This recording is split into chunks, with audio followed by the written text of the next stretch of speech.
계속 얘기했어도 믿지, 제자들도 나타났을 때, 예수님 나타났을 때 못 믿었다고 했거든요. 그렇게 말했는데도 12제자들도 못 믿었다고 했거든. 그러니까 만져봐라, 만져보고 믿어라. 그래서 보지 않고 믿는 자가 복되다 막 이런 얘기 막 하잖아요, 예수님이. 근데 이게 왜 그러냐면 내가 그 당시 12제자라고 해도 그런 걸 경험을 안 해봤잖아. 우리가 죽었던 사람 그냥 죽은 거지 다시 살아나는 경험을 못 봤기 때문에 부활하신 그런 건 뭐 천지창조 이후로 한 번도 그런 일이 없었기 때문에, 그러니까 그런 예수님이 그렇게 말했어도 그래, 오늘 말씀 하나 보겠습니다. 말씀 마태복음 28장 제가 1절 한번 잘 읽어볼게요.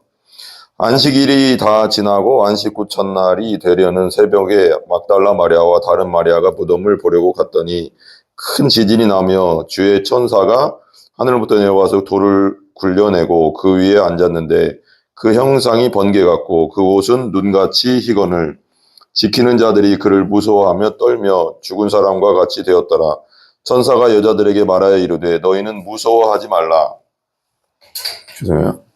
십자가에 못 박힌 예수를 너희가 찾는 줄을 내가 아노라. 그가 여기 계시지 않고 그가 말씀하시던 대로 살아나셨느니라. 와서 그가 누우셨던 곳을 보라.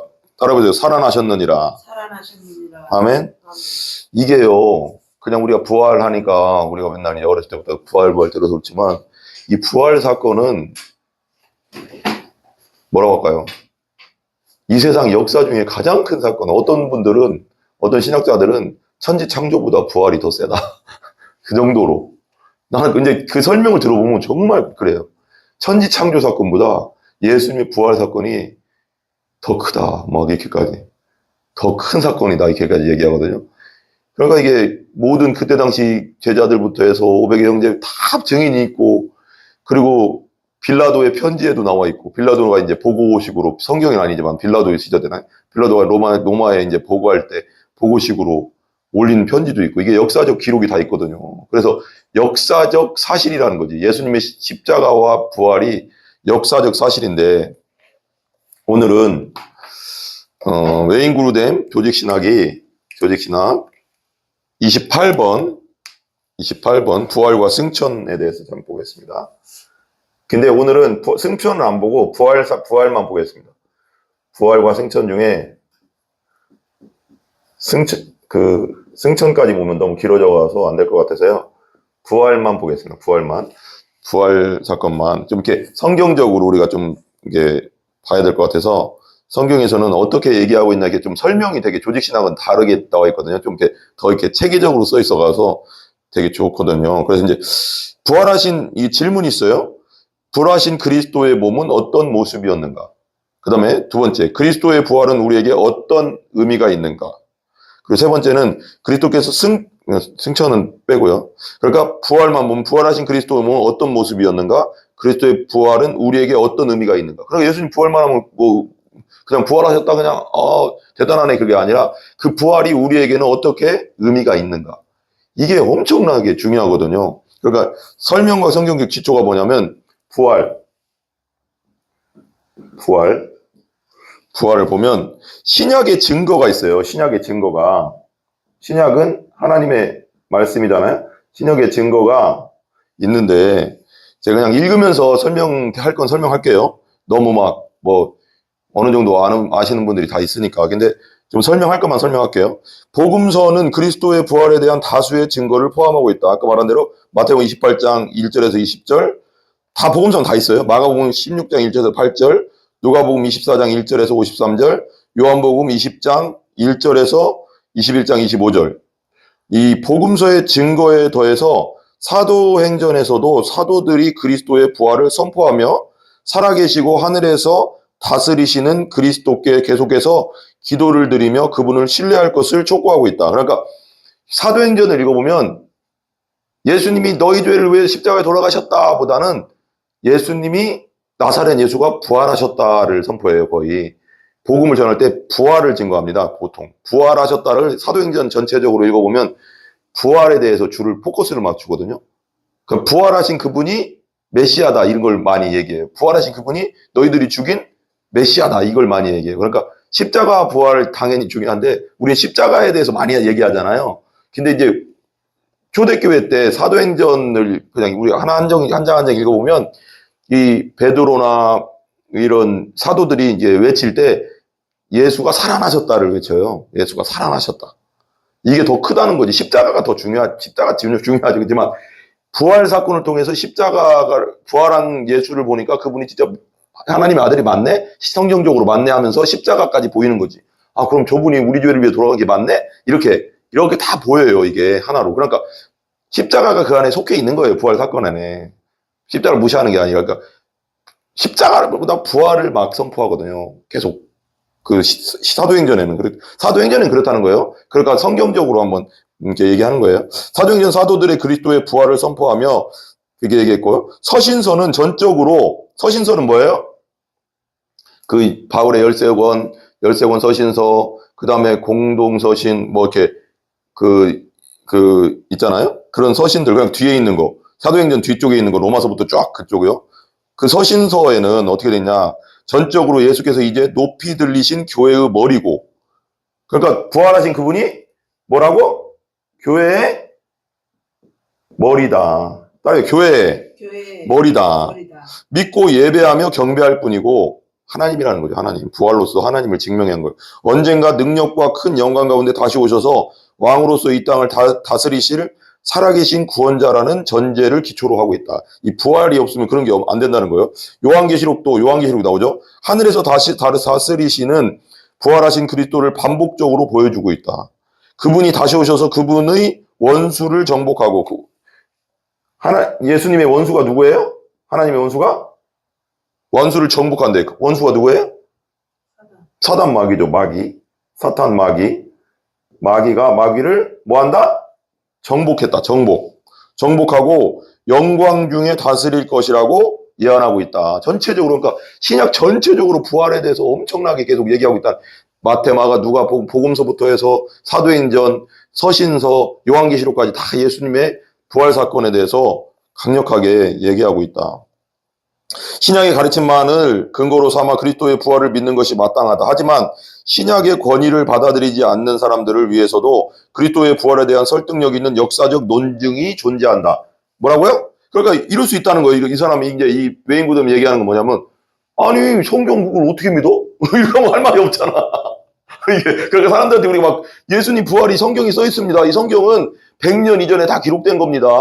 그리고 제자들이 어떻게 예수님 부활을 안 믿고 어떻게 자기 목숨을 걸고 복음을 전하겠습니까? 자기도 부활할 걸 믿으니까 그렇게 전하죠. 이렇게 해도 사람들이 이렇게 얘기할 수 있다는 거예요. 아니, 그 성경 어떻게 믿는데?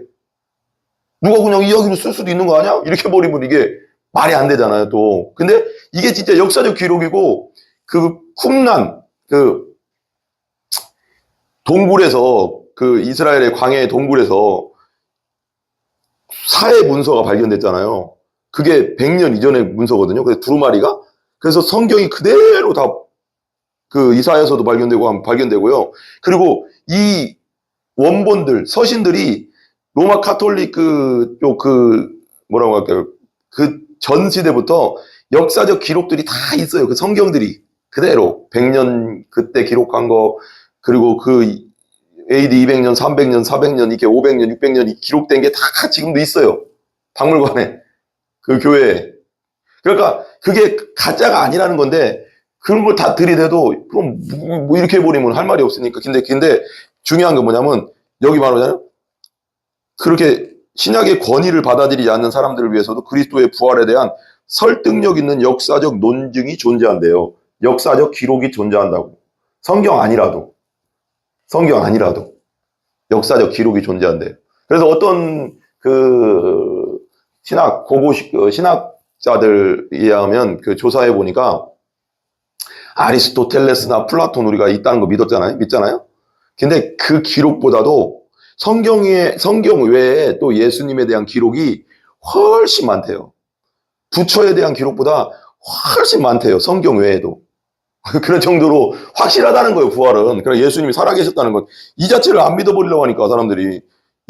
그리고, 아까 말한 대로, 빌라도, 그때 당시 빌라도가 로마 기록에 빌라도가 살아있다는 것도 다 기록돼 있어요. 그래서 빌라도의 서신도 총독 그 왕에게, 황제에게 보냈던 서신도 다 있고, 지금도 기록이 있고요. 지금도 역사 거기에 다 있어요. 그러니까 그게 역사 기록에도 다 남아있다. 이 논증을 통해 부활을 논박하던 수많은 회의론자들이 부활을 믿게 되었다. 그러니까 성경에만 여기 있으면은 그냥 성경 어떻게 이걸 어떻게 믿어 할 해도 역사적 기록에 막 너무 많이 있으니까 의심하던 자들도 믿게 됐다는 거예요. 많이 안 믿을 수가 없다는 거지. 이게 안 믿을 수 없다는 거예요. 너무 증거가 많이 나오니까 예수님의 십자가 사건과 부활 사건에 대한 그때 당시 증거가 너무 많이 나오니까 이걸 아무리 의심하고 해도 안 믿을 수 없다. 라스트로벨이라고 해서 예수 부활 그걸 이제 그 목사님 되셨는데 기자예요, 기자들 엄청 따지잖아요. 미국의 기자인데 이 사람이 어떻게 믿게 됐냐면 아내가 교회를 다니니까 너무 싫은 거예요. 그래서 라스트로벨이라고 그 목사님이 그 부활에 관련된 책자를 썼거든요. 썼는데 아내가 이제 교회를 가니까 저런 걸 왜 믿냐. 그래서 이제 예수님의 부활이 가짜라는 걸 증명하려고 기자니까 얼마나 철저하게 조사했겠어요. 엄청 철저하게 조사해. 기자들 엄청 꼼꼼하잖아요. 하나하나. 그래서 이 학자, 여기, 이 신학학자, 이 신약학자, 이 고고학자, 뭐, 안 믿는 고고학자들 막 다 찾아다니고 막 그런 거야. 근데 찾아다니면일수록 부활이 확실하다는 것밖에 안 나와.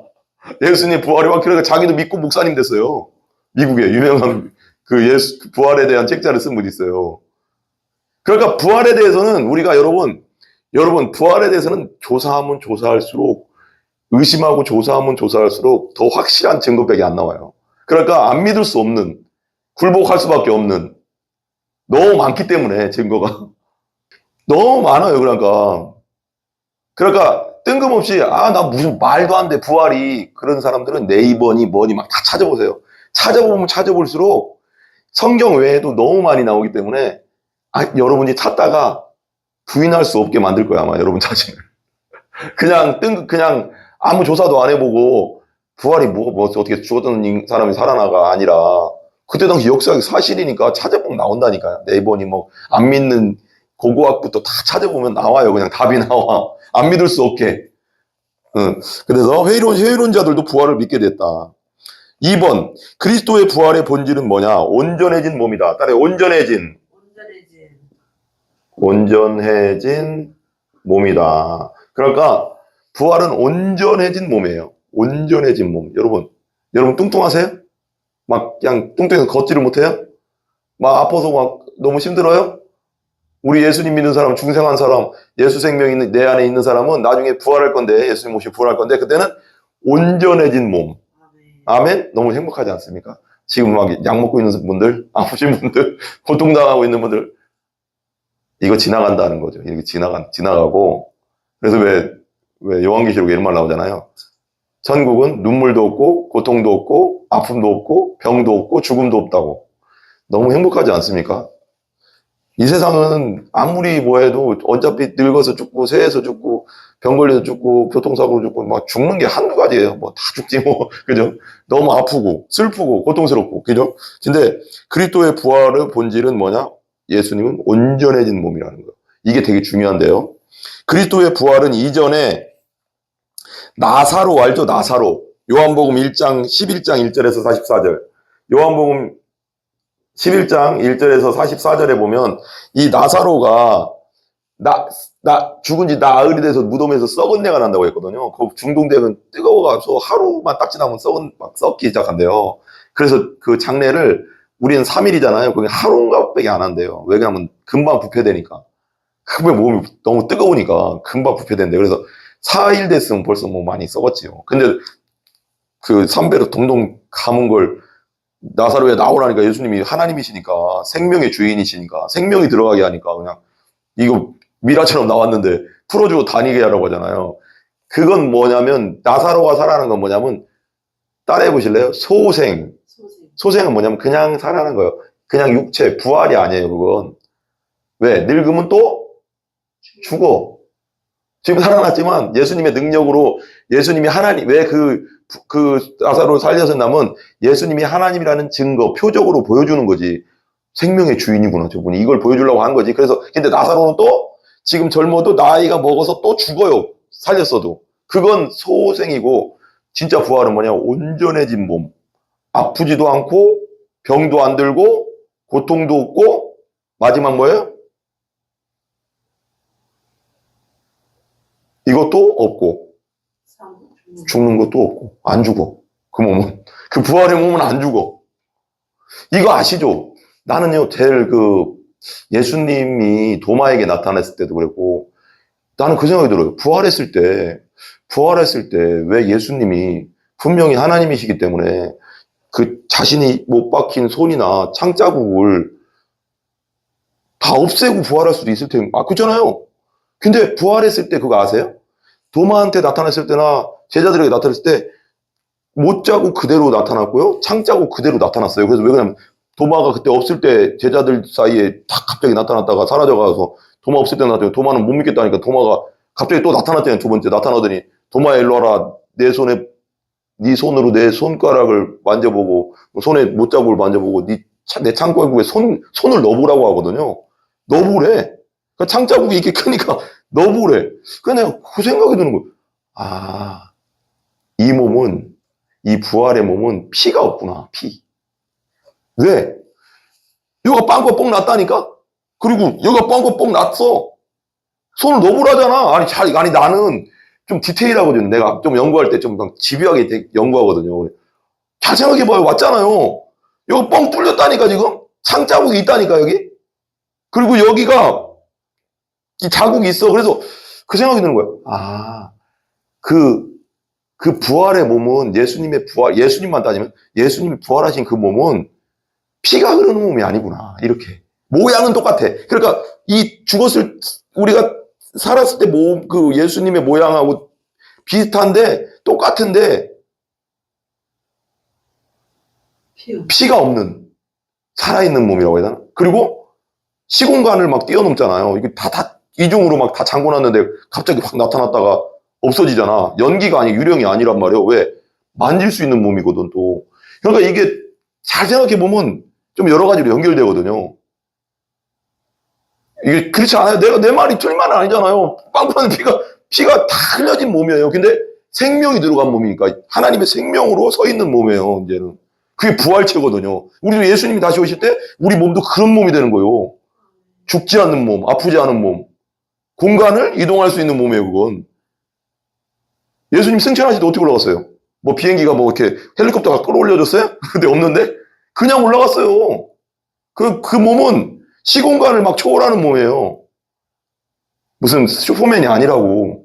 너무 이상하게 요즘 시대가 막 포스트 모더니 막 공부했지만 막 그런 걸 만들어가서 막 짬뽕을 시켜나가서 막 믿음에 대해서 막 헷갈리게 하는데 진짜 시공간을 뛰어넘는 몸이라고. 그건 영화고 진짜 시공간을 뛰어넘는 몸. 그냥 이렇게 그대로 승천하셨단 말이야. 이게 승천했잖아. 이렇게 그림으로는 이렇게 올라갔지만 어떻게 올라갔는지 모르죠. 이렇게 올라갔는지 스윙 올라가는 그렇게 팍 올라간 것 같지 않고 이렇게 올라갔는지 모르지만 그대로 올라갔어요. 하늘로 승천을. 그러니까 내 몸을 뭐라고 할까? 이런 얘기 그런가? 예수님의 부활의 몸은 스스로 자유자재로 움직일 수 있는 몸이야. 공간도 뛰어넘고 문이 완전히 닫혀 있어도 갑자기 나타났다 없어지고 근데 만질 수 있어. 이게 너무 신기하잖아요? 그게 사실이고 근데 여기 성경에 그게 써 있잖아요. 그리고 이 몸은 너무 자유로운 몸이구나.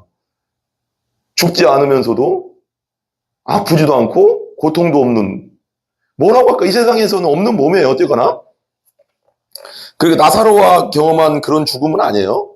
나사로는 살렸어도 소생이고 그건 이 예수님의 부활 사건은 만일 여기 나오죠? 살아난 것이 아니다. 그렇게 죽은 자가 다시 살아난 것 경험했던 단순히 죽은 자가 다시 살아난 것이 아니라 부활은 이전에 나사로가 경험한 게 아니라는 거예요. 예수님 부활은. 만일 그러했다면 예수께서도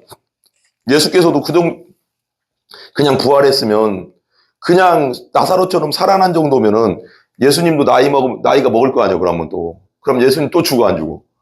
죽을 수밖에 없잖아요. 나사로처럼 그런 경우면. 근데 예수님은 죽는 몸이 아니라는 거예요. 나이가 들며 약해지면 결국 다른 모든 인간이 죽듯이 다시 죽으셨을 것이기 때문이다. 부활하신 예수께서는 새로운 종류의 인간 삶의 첫 열매. 좀 어렵긴 한데 새로운 종류의 몸이라는 거예요. 몸.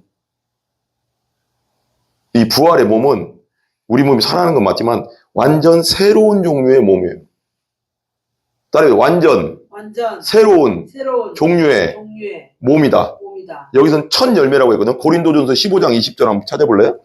고린도전서 15장 20절. 이거 되게 우리 많이 알잖아요. 부활장이거든요. 고린도전서가 부활장이에요. 예, 고린도전서 15장 1절인가요? 15장 20절, 23절. 20절하고 23절 한번 읽어볼게요. 20절하고 23절이요. 같이 읽어봐요. 그러나 이제 그리스도께서 죽은 자 가운데서 다시 살아나서 잠자는 자들의 뭔 열매? 첫 열매. 첫 열매가 있으면 두 번째, 세 번째, 다섯째, 넷째, 일곱째, 여덟째 열매 있어 없어요? 첫 번째 맺히는 열매가 있으면 또 나무에 첫 번째 확 열리는 게 있잖아요. 그러면 두 번째 나무마다 나무에 계속 열릴 거 아니에요. 그리고 예수님이 첫 번째 부활이 열매가 열렸듯이 그럼 예수님 재림할 때는 우리도 부활한다는 거예요. 부활의 열매들로 열린다는 거예요. 그 얘기거든요. 23절 같이 읽어봐요. 그러나 각각 자기 차례대로 되리니 뭔 차례? 각각 자기 차례대로 되리니 먼저는 첫 열매인 그리스도요. 다음에는 그가 강림하실 때 그리스도께 속한 자가 부활한다는 거예요. 그렇게 속한 자가 누구예요? 예수님 강림하실 때가 언제예요? 다시 오실 때. 그죠? 예수님 다시 오실 때 예수님께 속한 자들도 부활한다는 거예요. 예수님 같은 몸으로. 나사로 같은 몸이 아니고 또 죽는 몸 말고 소생 말고 부활.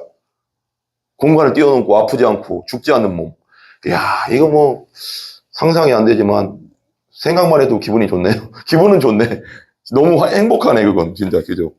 우린 죽어가잖아요, 사람은 누구나. 근데 나는 거기도 희망이 있고 그 수많은 순교자들 있잖아요.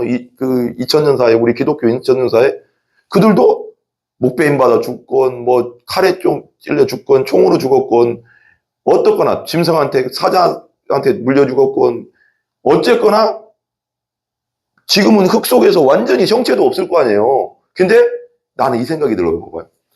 봐봐요. 이게 이 몸이라는 게 내가 어떤 책을 읽어보니까 이 몸이라는 게 몇 년이더라? 200년인가? 확실히 모르겠네. 별로 안 돼요. 300년이면 뼈까지 다 없어진대요, 거의. 뼈가 좀 있긴 있는 건 그건 흙에 따라 다른데 그냥 웬만하면 흙으로 다 간대요. 뼈까지. 이게 금방 없어진대요. 근데 그게 어디 형상도 없는 게 어떻게 일어나겠어요. 근데 잘 생각해봐요. 하나님이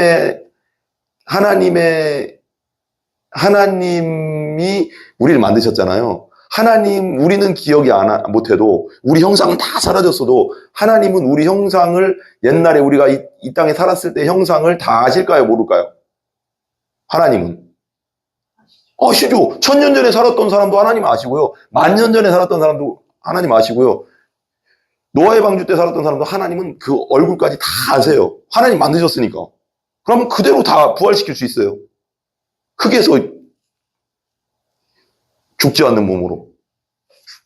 그러니까 이런 거죠. 솔직히 말하면 육신 그대로 묻든 화장해서 묻든 그건 의미가 없어요. 왜 그러냐면 하나님이 기억하시는 대로 만드니까. 하나님이 그 기억하시는 대로 부활시켜버리니까. 그대로. 그 형상을 그대로. 그러니까 화장을 하든 물에 뿌렸든 뭐 그건 의미가 없어요. 그 부활의 의미에서는. 그래야 안 그래요? 왜? 어차피 그냥 묻어도 다 300년, 400년 된 뼈까지 다 없어진다니까요, 여러분. 흙으로 돌아간다잖아요. 우리는 흙이니 흙으로 돌아간다. 그러니까 이 몸도 되게 소중하죠. 그렇지만 부활한 몸은 완전 새로운 몸, 새로운 종류라는 거죠. 새로운 종류. 따라서 새로운 종류다. 너무 멋있지 않아요, 여러분? 슬퍼할 건 아니에요. 왜냐면 이 몸은 어차피 성경에도 분명히 써 있었어요. 이 몸은 썩어 없어질 몸이라고. 흙으로 돌아갈 몸이라고. 근데 다시 부활하는데 그 몸은 완전히 새로운 몸이다. 만질 수 있지만 죽지 않고 아프지 않고 고통스럽지 않은 몸. 얼마나 행복합니까? 그래서 먼저 믿고 죽은 사람들이 다시 예수님 오실 때 뭐예요? 부활한다는 생각만 해도 얼마나 감사합니까? 우리도 어차피 죽는데. 그리고 우리 죽지 않은 사람은 예수님 오실 때 휴거되는데. 안 그래? 그냥 슬퍼하지 마시라고. 그러니까 그때 왜 그 고린도 신약서를 쓸 때도, 이 부활장을 쓸 때도 내가 역사를 한번 읽어보니까, 신약 그 주석책을 한번 읽어보니까, 이 부활장을 왜 여기다 넣냐 했을 때, 이제 그때 당시 성도들이 좀 물어봤대요. 아니, 저 먼저 간 성도들은 어떻게 되는 거예요? 이렇게 물어본 거예요, 자꾸. 바울한테요. 먼저 간 성도들, 물어보면 궁금할 수 있잖아요? 먼저 간 성도는 어떻게 해요? 그래서 바울이 이걸 특별히 쓴 거예요, 고린도전서 이걸. 15장을 더 부활한다. 우리는 니들이 먼저, 너보다 먼저 간 너의 자녀, 너의 남편, 너의 아내, 순교한 너희 모든 사람들은 다 나중에 예수님 오실 때 다 먼저, 그래서 그 성경에 그러잖아요. 죽은 자들이 먼저 살아나고, 그 다음에 우리 살아있는 자들이 호련히 변화된다고 했잖아요. 똑같은 부활체지만 죽은 자들을 먼저 일으켜주겠다는 거예요. 그래서 소망을 주는 거예요, 바울이 자꾸. 슬퍼하지 마라. 너희보다 먼저 간 너희 가족들 때문에, 순교한 너희 가족들 때문에, 먼저 믿고 예수 안에 있다가 먼저 죽은 가족들 때문에 슬퍼하지 마라. 예수님 다시 오실 때 먼저 일어난다. 그리고 우리 다 같이 만난다. 이런 얘기를 끊임없이 위로로 해주는 거예요. 진짜 사실적으로. 그럴까? 왜 그러면 그때 당시에도 왜 죽음이라는 것은 인간적으로 생각하면은 너무 슬픈 일이잖아요. 근데 예수 안에 있으면 부활한다는 걸 확실히 얘기해 주는 거예요, 바울이. 그것 때문에 슬퍼하지 마라. 우리 다 살아난다, 또. 우리 예수님 오시 다 살아난다. 근데 다 만난다. 어차피 죽지만 우리 다 만난다. 그것 때문에 슬퍼하지 마라. 그래서 위로해 주려고 그런 것도 있거든요. 부활장이 그런 것도 있거든요. 예수의 두 제자가 엠마오로 가는 길에 그분과 함께 걷는 동안 그분을 알아보지 못한 것은 사실이다. 누가복음 24장 13절 32절에 엠마오로 내려가는 그 두 제자가 처음에는 못 알아봤잖아. 예수님이 옆에 가는데. 그러니까 예수님 물어봤잖아. 예루살렘에 무슨 일 있었어요? 그러니까 아니 당신은 그 얘기 못 들었어요? 이렇게 큰 일이, 엄청난 일이 벌어졌는데 그 나사렛 예수가 십자가에 죽었어요. 아, 그렇군요. 몰라, 못 알아봐, 얘기하면서도. 그러니까 뭔가 예수님의 모습은 모습인데, 여기 이제 설명이 있긴 있어요. 근데 너무 뭔가 그 십자가에 돌아가시 전과 부활하신 그 몸은 조금 뭔가 다른 느낌은 있었나 봐요. 바로 못 알아보니까, 보는 거 보니까. 뭔가 모양은 비슷한데 너무 뭔가 멀쩡하다고. 모르겠네. 설명을 못 하겠는데, 바로 못 알아봤으니까. 엠마오에 가는 두 제자들도 맨날 예수님하고 다녔던 제자라는 건 뭐예요? 같이 다녔다는 거거든요. 12제자 포함 또 다른 제자가들이 있었어요.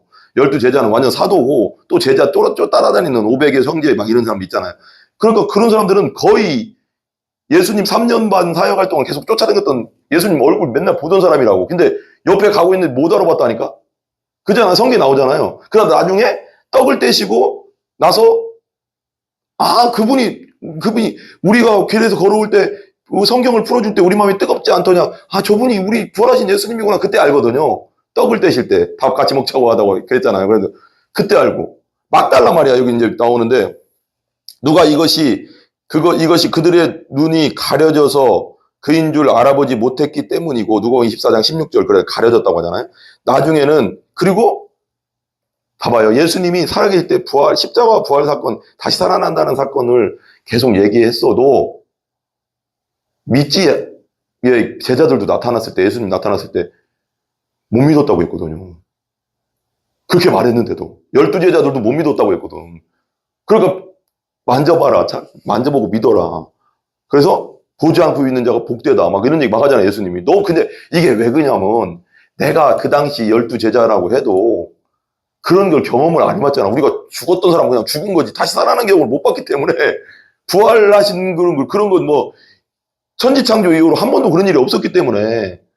그러니까 그런 예수님이 그렇게 말했어도, 살아계실 때 그렇게 얘기했어도 이게 확실히 이게 와닿는 건 좀 현실적으로 좀 힘들건 사실이거든요. 갑자기 내가 죽었는데 갑자기 살아나서 야, 나 살아있어. 여보, 나 살아있어. 이러면 이게 쉬운 문제가 아닌 거예요. 솔직히 말하면 상식적으로 생각해도. 그러니까 제자들도 처음에는 못 믿는 거예요. 뭐야? 진짜 살아나는 거 맞아? 막 이렇게 보고 막 유령인가? 막 이랬다고. 근데 보면 볼수록 사실이거든, 다. 이게 사실이라는 거. 여러분, 이 부활이 역사적 사실이라는 거예요. 왜? 그럼 성경에 봐봐요. 어떤 분들은 그러더라고. 성경을 그러면 처음부터 성경이 조작된 거고, 성경이 진짜 이야기라고 한다면, 누가 그냥 쓴 거라면, 이런 말을 왜 썼겠냐. 쓰지 않았겠지. 그럼 처음부터 조작된 거면 이렇게 썼겠지. 아, 예수님이 나타나는데 제자들이 그냥 확 믿어버렸다. 이래야지 정상적이지. 그게 소설책까지 썼다며. 근데 진짜 사실적으로 썼어요. 왜 그러냐면 우리가 느끼는 대로 그대로 느꼈다는 거. 제자들도 어떻게 십자가 죽었는데 봤는데 무덤에 들어갔는데 저분이 진짜 예수 맞아? 쌍둥이 아니? 뭐 나는 그렇게 생각. 혹시 쌍둥이 내가 모르는 쌍둥이인가? 뭐 나는 그랬을 것 같아. 아, 사람이 그럴 수밖에 없잖아요. 그대로 썼어요, 그냥 성경. 그래서 성경은 되게 디테일하게 사도들의 약점부터 바울의 약점부터 모든 그 성경 구약 성경부터 보면 다윗의 봐봐. 다윗의 약점도 다 쓰잖아요. 밧세바 범하고 우리아 죽인 것까지 다 쓰잖아. 성경이 좋은 그냥 책이라면 그냥 기록된 소설책 같은 거라면 이야기책이라면 그런 거 왜 넣겠어요? 그런 낯뜨거운 얘기까지 다 넣잖아. 왜? 그래서 성경은 진짜 사실이라는 걸 더 보여주는 거예요. 우리가 느끼는 그대로를 써요. 우리 똑같이 그럴 거예요. 우리가 사도라고 생각해. 그 2000년 정도 가서 눈 감고 한번 생각해봐. 내가 진짜 예수님 죽은 거 봤고 그 무덤에 들어간 거 봤는데 갑자기 나타났네? 나는 아마 기절할 것 같아. 이씨 뭐야 막 이럴 것 같아. 벌써 기절했어. 여기 없어. 나 이렇게 하고 있을 거야. 그럴 것 같아 나도. 그렇잖아요 사실. 근데 그걸 디테일하게 다 기록했다는 거. 그래서 부활이 역사성이 더 확실한 거예요. 여러분. 그래서 봐봐요. 그래서 막달라 마리아 알죠? 막달라 마리아 7귀신 들렸다가 예수님이 고쳐준. 근데 난 참 하나님이 감사한 게 뭐냐면 막달라 마리아가 7귀신 들렸다가 예수님께 고침받고 예수님의 제자로서 쫓아다녔는데 부활 그 안식구 첫날 부활 무덤에 가서 향품 바르려고 할 때 여자 셋이서 갔는데 첫 번째가 막달라 마리아라고 했거든요. 근데 예수님이 왜 첫 번째 예수님의 부활을 막달라 마리아에게 보여줬을까? 난 그게 은혜라고 생각돼요. 이 세상에서는 정말 고통당했거든요, 막달라 마리아가. 7귀신 들렸다는 건, 7귀신이 7이라는 숫자는 완전수라고 했잖아요? 그러니까 이게 상징적인 언어일 수도 있는 거예요. 그러니까 7이라는 건 완전, 7귀신이 진짜 7마리 귀신이 들어갔다는 것도 맞고, 엄청난 귀신의 떼가 내 안에 들어왔었는데, 쫓아낸 것도 맞아요. 성경적 해석적으로는. 그렇게도 해석할 수 있거든요. 7이라는 숫자, 12, 뭐 이렇게, 그래서 14만 4천, 막 이거 다 14만 4천은 상징적인 수로 보는데, 그러니까 그냥 그대로 봐도 상관없지만, 거의 상징수로 신학자들은 보거든요. 근데 7귀신이 들어갔다는 것만 그대로만 믿어도, 얼마나 고통스럽겠어. 군대 귀신 들어간 사람도 엄청 고통스러웠잖아. 내가 며칠 전에 설교했잖아요. 근데 그걸 낳고 나니까 예수님이 진짜 그냥 죽어도 살아도 예수님 쫓아다니니까, 첫 번째로 제자들, 12제자가 아니었어요. 남자들한테 보여준 게 아니고, 막달라 마리아 가장 고통당하다가 예수님 믿고 귀신 쫓아주고 건강해진 막달라 마리아에게 처음으로 자기의 모습을 보여줬거든요. 그래서 내가 우리 하나님은 정말 은혜의 하나님이다. 우리 예수님은 정말 사랑의 예수님이다. 다 베드로한테 먼저 보여줄 수 있는데 왜 막달라 마리아일까? 난 거기서도 은혜가 되더라고. 우리 예수님은 정말 디테일하구나. 나는 모르겠어. 그러니까 하나님이 그 향료가 깨트리는 사람은 누구죠? 그게 막달라 마리아라고는 그 막달라 마리아랑 다른 것 같아요. 그게 어떤 그 신학자들은 그 사람이 막달라 마리아라는 얘기도 있어요. 근데 나도 이제 그쪽으로 나도 생각했는데 근데 막달라 마리아 그러는 거 보니까 그분인지 또 다른 마리아라는 이름이 되게 많아요. 어머니 예수님 어머니 마리아 또 마리아 많은데 그래 좀 이렇게 그건 확실히 내가 아직 모르겠네요. 근데 막달라 마리아. 근데 나도 그 나사로의 그 누이 동생 그 마리아가 막달라 마리아인가 그렇게도 나도 어서 들어본 걸 같거든요. 근데 어쨌거나 왜 예수님이 난 하나님이 그렇게 한 것 같아. 내가 하나님이 예수의 부활을 누구한테 가장 먼저 보여줄까? 아니 그게 우연이 아니거든요. 다 성경은 우연이 없어요. 다 섭리가. 근데 수많은 사람 있잖아요. 봐봐요. 진짜 천지창조 이후로 부활 사건은 처음인데 근데 그걸 처음 본 사람이 막달라 마리아라니까. 12제자 중에 베드로도 아니고. 근데 하나님이 그런 생각했을 거 아니에요. 하나님은 생각했을 거 아니에요. 인격적인 내가 누구한테 내 부활을 가장 먼저 보여줄까. 근데 막달라 마리아였다는 거예요. 막달라 마리아를 선택했다는 거예요. 난 거기서 은혜가 너무 되는 거예요. 그 7귀신 들렸던 그 고통당했던 여자.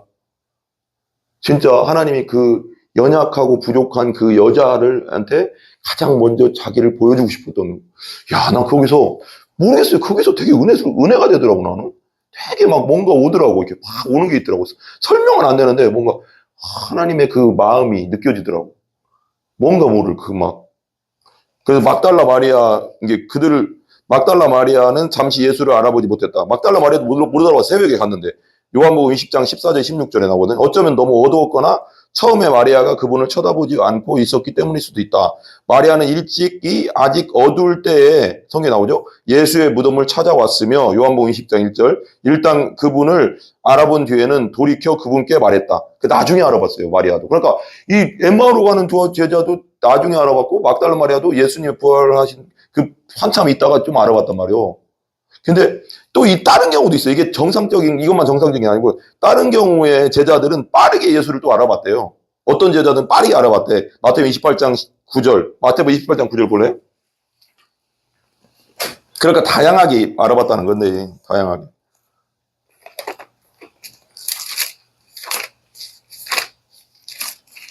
몇 장이죠? 마태복음 28장 9절.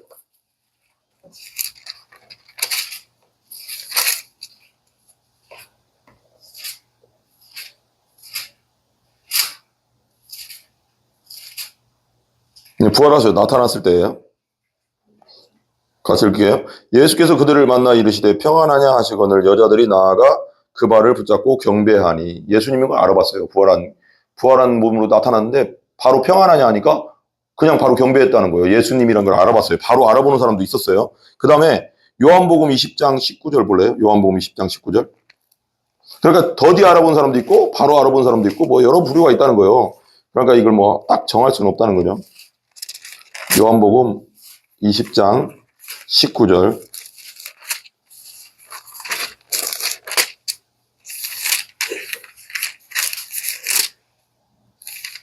한번 같이 읽어봐요.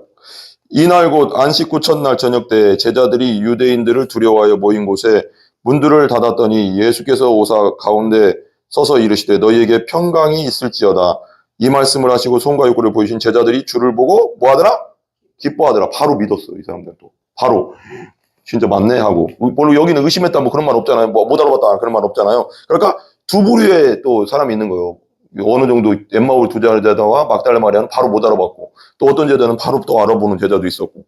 근데 이건 뭐 정확하게 이걸 뭐 이렇다 저렇다 얘기할 수 없다는 거죠. 그건 예수께서 예루살렘에 있는 11 제자에게 나타나셨을 때 그들은 처음에 놀라며 두려워했지만 누가복음 24장 33절 37절에 예수의 손과 발을 보고 또한 그분이 음식을 드시는 것을 보고 그분이 다시 살아나셨다고 확신했다. 여러분 봐봐요. 예수님이 부활할 때 멀쩡하게 손에 못 박힌 거, 옆구리에 창 찔린 것이 완전히 깨끗하게 돼서 나오면 안 믿을 수도 있잖아요. 솔직히 그냥 뭐 어디서 비싼 사람이 나타났나 이렇게 수도 있잖아. 솔직히 나 같으면 그럴 것 같아. 근데 찔린 것을 그대로 갖고 부활했단 말이에요. 그러니까 손발을 여기 보면 이제 손과 발을 보고 또 음식을 드시는 걸 보고 그분이 다시 살아났다고 확신했다잖아요. 제자들이 기뻐했다잖아요.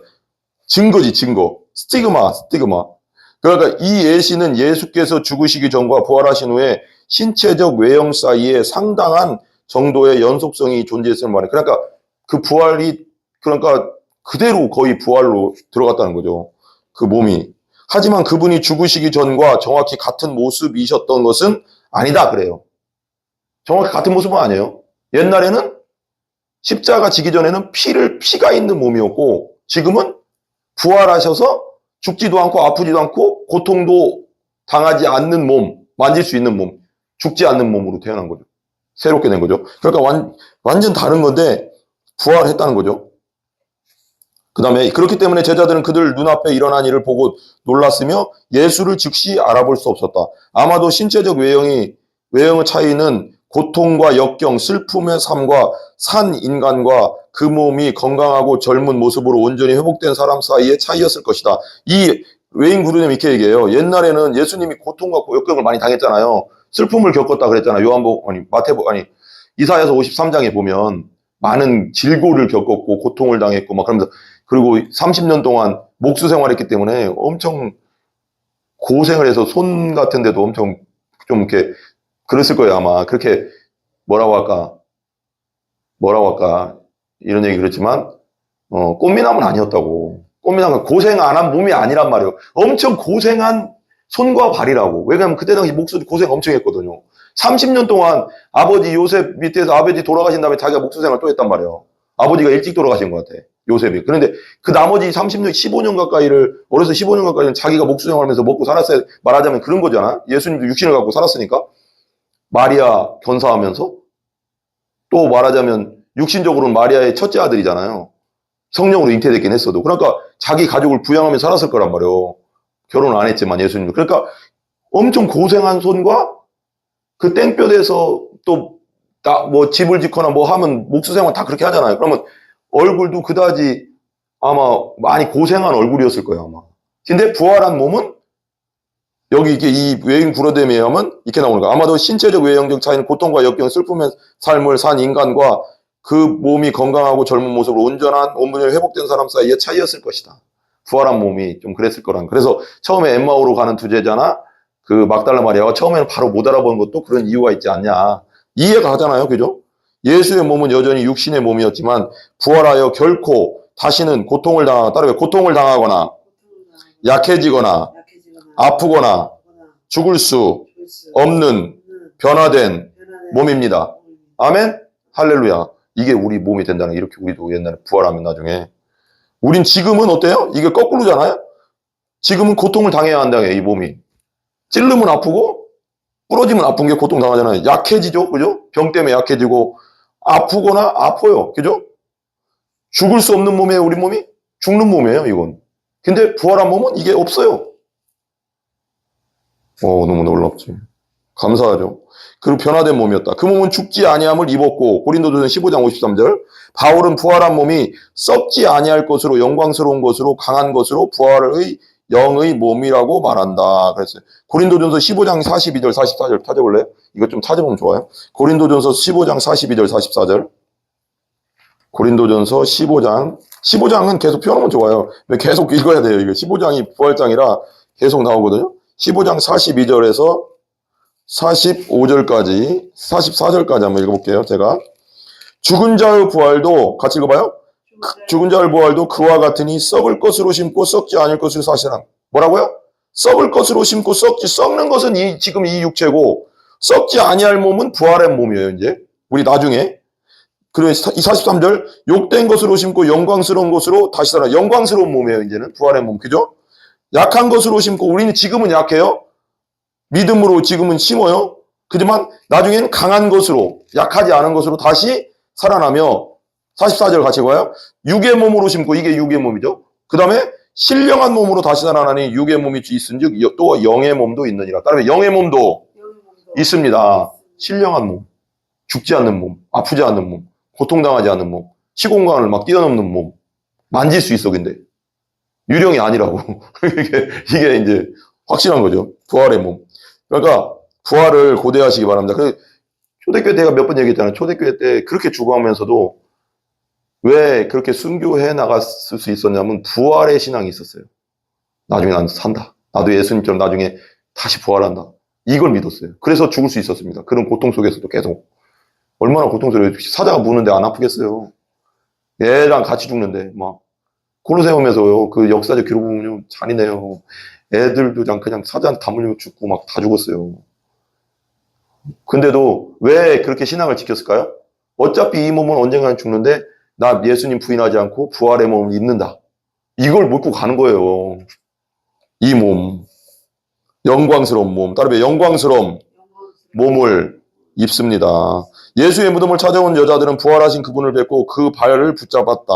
마태복음 28장 엠마오로 가는 길에서 그분의 평범한 여행자의 모습으로 제자들에게 나타나셨으며 떡을 드시고 떼어주셨으며 누가복음 24장 30절 그분이 영이기만 한 것이 아니라 육신의 몸을 지니고 계심을 분명히 보여주기 위해 예수님 뭘 드셨어요? 구운 생선 한 토막을 잡수셨다. 따라해 구운 생선 한 토막을 잡수셨다. 누가복음 24장 42절 43절 여기서 보면 봐봐요. 부활한 몸인데 내가 갑자기 봐봐요. 천국에 가면 먹는 게 있을까요? 없을까요? 있어요. 하나님 나라 부활한 몸으로 드시잖아요. 지금 먹어요. 구운 생선 부활하신 몸으로 먹었어요. 그죠? 먹었어. 먹는다는 건 천국에 가면 왜 그런 말 있잖아요. 요한계시록 보면 그 생명수가 흐르고 12가지 과일이 나는 과일나무가 쫙 있다잖아요. 생명수강가에, 요한계시록에. 그러니까 한 나무에 12가지가 열린대, 과일이. 그러니까 우리는 한 나무에 하나만 열리는데 사과나무는 사과만 열리잖아. 근데 나무 하나에 사과도 열리고 배도 열리고 귤도 열리고 포도도 열리고 그래서 나무 하나만 갖고 있으면 모든 열매를 다 먹을 수 있어요. 재밌다. 재밌다. 근데 그렇게 써 있잖아요. 성경에 요한계시록에. 근데 보면 구운 생선 그 부활하신 몸으로 생선을 먹었어요. 그러니까 부활의 몸이 먹을 수 있는 몸이에요. 여기는 성경대로 보자고요. 자신을 동산지기로 여긴 마리아에게 그분은 손과 옆구리를 보이셨으며 요한복음 20장 15절 도마에게 그분이 손과 옆구리를 만져보라고 말씀하셨다. 요한복음 20장 27절 빨리 할게요. 제자들을 위해 아침 식사를 준비하시고 요한복음 21장 12절 13절 아침 식사 준비하신 거 아시죠? 베드로가 부인하고 나서 그 갈릴리 바닷가에서 또 준비하셨잖아요. 내 손과 발을 보고 나인 줄 알라. 또 나를 만져보라. 따라해봐요. 영은 살과 뼈가 없으되 너희 보는 바와 같이 나는 있느니라. 누가복음 24장 39절. 유령은 살과 뼈가 없어요. 그냥 없어. 근데 예수님은 유령이 아니라는 거예요. 진짜 살아났다는 거예요. 근데 여기 분명히 나와요. 봐봐요. 영은 살과 뼈가 없어도 너희 보는 바와 같이 나는 있는. 예수님 부활하신 몸은 살과 뼈가 있다는 거예요. 그냥 만질 수 있는데 죽지 않는 몸이라는 거예요. 이야, 이거 뭐 상상이 안 되지만, 야, 그죠? 그 다음에 계속 읽어볼게요. 명시적인 말씀하셨다. 이를 통해 예수께서 부활하신 이후에 만질 수 있는 육신의 몸을 지니고 계셨다는 사실을 확인할 수 있다. 베드로는 제자들이 부활하신 후 그를 모시고 음식을 먹었다고 말했다. 행전 10장 41절. 예수께서는 갑작스럽게 나타날 수도 있었으며 보이지 않도록 사라질 수도 있었다. 이거 알죠? 갑자기 나타났다 갑자기 사라지고.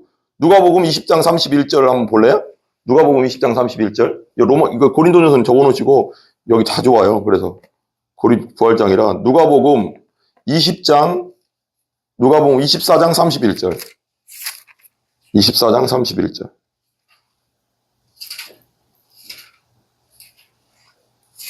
24장 31절이요.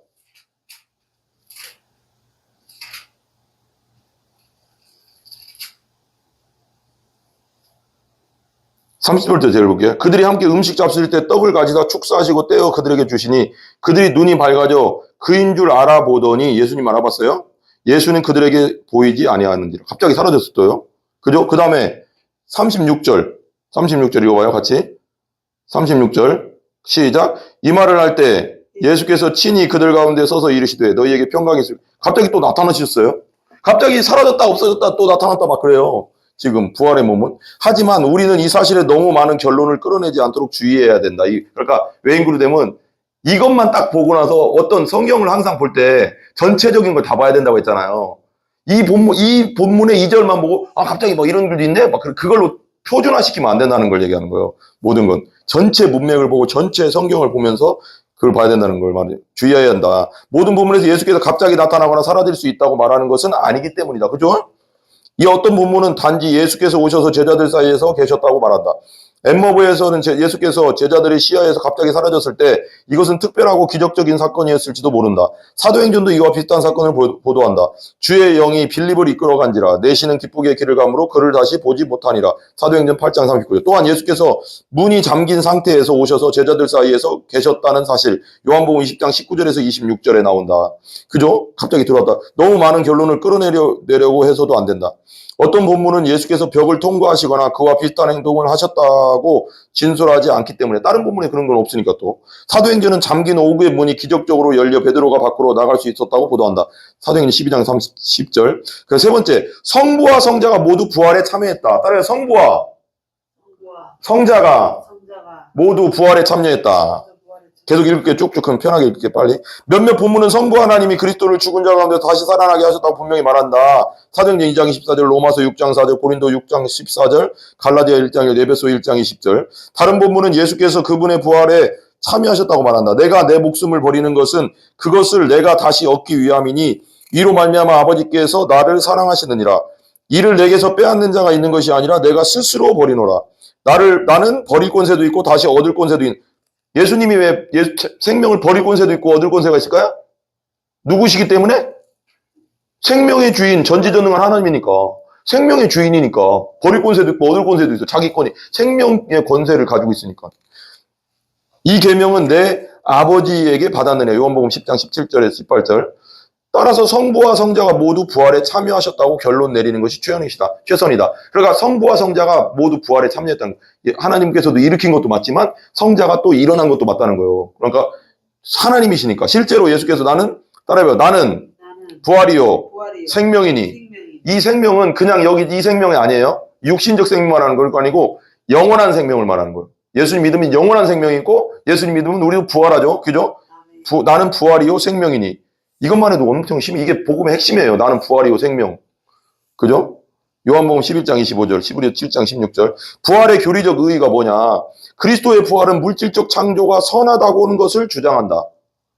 물질적, 이 이 몸도 선해요, 여러분. 그래서 육신의 죄성이 나쁜 거지, 이 몸이 나쁜 게 아닙니다. 하나님이 우리를 천지를 창조하신 다음에 마지막에 흙으로 우리 몸을 창조하셨잖아요. 그리고 나서 하나님의 영을 불어넣으니까, 그리고 나서 마지막에 뭐라고 해요? 보시기에 심히 좋았더라고 하거든요. 우리 몸을 괴롭히면 안 돼요. 이 몸은 의의 도구로 쓸 수도 있고 죄의 도구로 쓸 수는 있지만 죄성 때문에 죄의 도구로 쓰이는 것뿐이지 몸 자체가 악한 게 아니에요. 몸은 하나님이 심히 보기에 좋았다고 했어. 영과 육, 이게 합쳐진 육은. 그러니까 우리가 육을 잘 관리해야 돼요, 안 해야 돼요? 이 몸은 잘 관리해야 돼요, 우리가. 몸이 죄 짓는 데 쓰면 안 되지. 그게 문제지. 몸 자체가 나쁜 게 아니에요. 몸이 없으면 우리가 하나님을 어떻게 해요? 그잖아요? 몸을 잘 관리해야 된다고. 예수의 육신적 부활과 그분이 그 몸을 영원히 소유한다는 사실은 하나님의 물질적 창조가 선하다는 것을 명확히 주장한다. 하나님이 지으신 그 모든 것을 보시기에 심히 좋았더라. 창세기 1장 31절. 우리는 부활한 자들로서 의가 있는 곳인 새하늘과 새 땅에서 영원히 살 것이다. 베드로후서 3장 13절. 우리는 썩어짐의 종로한 데서 해방되어 로마서 8장 21절. 새로운 에덴 동산처럼 변해 새로워질 땅에서 살 것이다. 따라해, 새로워질 땅에서 살 것이다.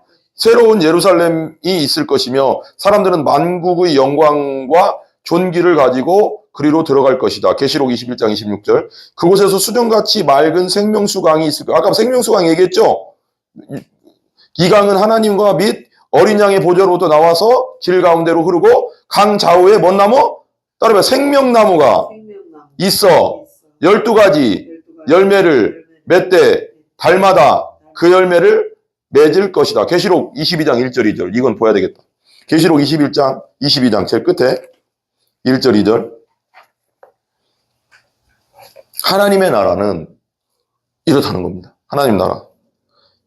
22장 1절 2절. 제가 읽어볼게요.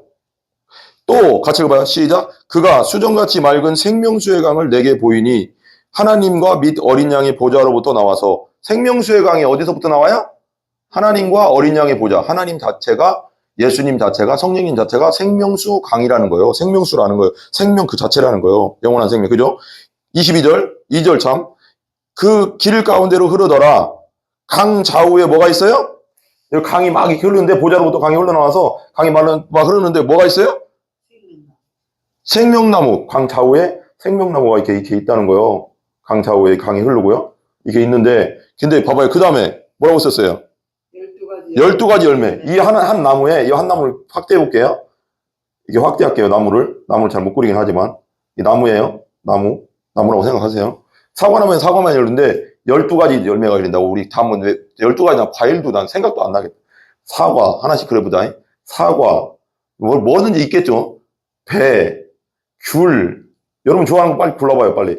포도, 망고. 또 뭐 있나? 난 생각도 안 나. 또 뭐 있어요? 자두, 살구, 수박 같은 거 열리면 될란가? 너무 커서? 메론, 메론, 뭐 또 있잖아요? 메론도 야채. 그쪽. 여기 그 무화과, 많네요? 근데 12가지 난 생각도 안 나. 내 12가지가 먹어본 적이 없는 것 같아. 12가지 놓고 먹어본 적이 없는 것 같아. 이렇게 접시에다 12가지를 놓고 먹어본 적도 없는 것 같아, 나는. 뷔페 가도 12가지 그 정도 안 나오지 않나요? 나오나? 모르겠네?